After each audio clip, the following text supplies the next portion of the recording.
Hi everyone, so here is the reading from Divine Intimacy for the 9th of October. This is number 332, called A Right Intention. Here is the act of the presence of God. O God, remove from my heart all secondary intentions and all movements of self-love, so that I may seek only your glory. Here are the meditations. Difficulties encountered in the apostolate often arise because apostolic activity is not exercised under conditions which are required by its very nature, conditions which are indispensable if this activity is to be transformed into an intense exercise of the spiritual life. There is a question here of a certain disorder arising from the more or less natural motives which insinuate themselves into the work and cause it to descend from the supernatural to the natural level. Thus it becomes an occasion for deviation and lukewarmness in the interior life, which in turn makes the soul feel dissatisfied and uneasy. Pope Pius XII, in his Motu Proprio, Primo Feliciter, expressed very clearly the necessary conditions for a holy activity. He said, "The apostolate should always be exercised in a saintly manner, with such purity of intention, such interior union with God, such generous forgetfulness and abnegation of self, and with so great a love for souls that the apostolate, flows from the interior spirit which informs it, and at the same time nourishes and renews the same spirit. Examining our apostolate in the light of these words, we shall be able to detect its weak points, to discover the defects to be avoided, and the remedies to be applied. There are 4 conditions proposed: purity of intention, union with God, self-abnegation,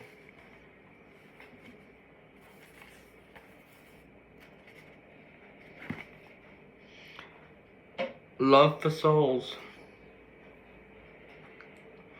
They are so important that while guaranteeing a fruitful apostolate, they constitute an efficacious means of spiritual progress. Striving to realize them, we shall simultaneously raise the level of our activity and of our interior life. Let us first consider purity of intention. If no one can serve God and mammon, Matthew 6:24, much less can the apostle give himself to apostolic work with the double intention of serving God and his own self-love, of pleasing God and the world, of being zealous for the interest of souls and for his own personal interest. Strength, peace, and life come from unity. Dividing one's forces, especially in the realm of the spirit, can only lead to weakness, conflict, and ultimately to death. An apostle whose heart is torn between opposing intentions will look in vain for peace in his work. He will always be disturbed and dissatisfied. Number 2. There can be a lack of right intention in a way that easily escapes one's notice. It may be so subtle that to a distracted soul, it passes wholly unobserved. In order to discover the least secondary intentions, which, like little foxes, creep in secretly to destroy apostolic activity. An atmosphere of reconciliation and prayer is necessary. In his moments of quiet at the feet of our Lord, the apostle will discover that often in the course of his daily occupations he loses sight of the supernatural end which should animate his activity, and that in its place secondary ends appear, becoming the immediate motive of many of his decisions and acts. This means that his intention has not remained directed solely towards God and souls, but has often deviated under the influence of self-love. Sometimes it is a question of seeking praise and glory, more or less unconsciously, or it may be preoccupations concerning his personal advantage or material interests, keeping a position, obtaining some promotion, being favored by superiors, or selected for more attractive or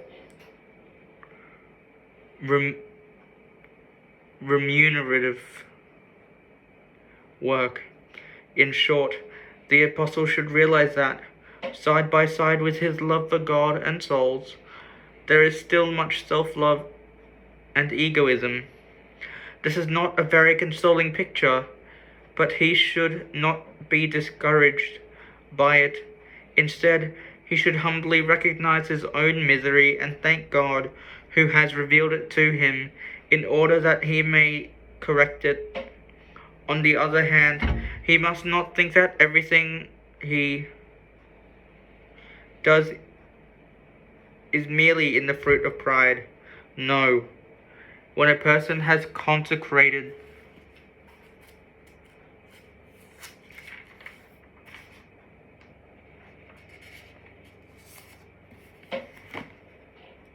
himself to the apostolate with a sincere desire of doing God's will and winning other hearts for him, he should acknowledge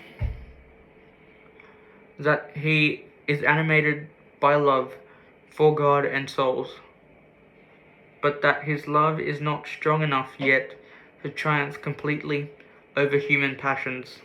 Therefore, the apostle should not give up the struggle against the manifestations of self-love, no matter how trivial. He must not yield to them under the pretext that they are natural tendencies, but must correct, mortify, repress, and cut them off without pity, and must always rectify his intentions. A long, thorough purification is necessary to overcome completely the dualism between God and self, between love for souls and love of self. The apostle must ask our Lord for the grace of this total purification and dispose himself to receive it, profiting by every occasion for detachment, renunciation, sacrifice, and humiliation which apostolic activity offers in abundance to all who seriously dedicate themselves to it. If the apostle does this, he will find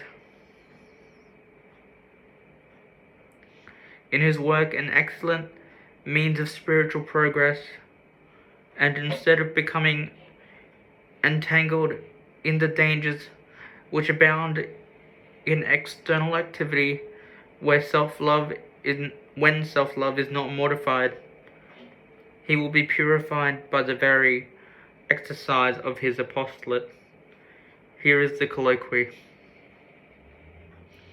When I desire to pray or work for the good of others, I must first of all turn the eyes of my mind towards you, O eternal light, and to your splendor, so that you will give me light, strengthen my spirit, and help me to withdraw as much as possible from the external things, in order to turn wholly towards that which is interior. Grant that I may see only the interior man in my neighbor, paying attention to the exterior only insofar as it helps the interior, so that everything else will be put aside as vanity, and I may not be attracted by vain things. O my God, grant that I may be drawn to the apostolate, to prayer, and to giving good example, not by vainglory, ambition, human complacency, or any worldly interest, but only by the desire to save souls. You alone, O my crucified Christ, do I wish to seek. I want to inebriate souls with your blood, and not with vain curiosities, in order that they may desire you alone. I would say to each one of them, I know only Jesus Christ and him crucified. Hence I not only have no desire of worldly advantages or being pleasing or of being pleasing to men.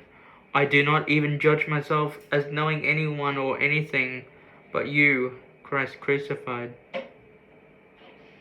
O Lord, inebriate me so thoroughly with your love that if anything else but you presents itself to my sight or taste, to my hearing or any other sense, I shall consider it as nothing,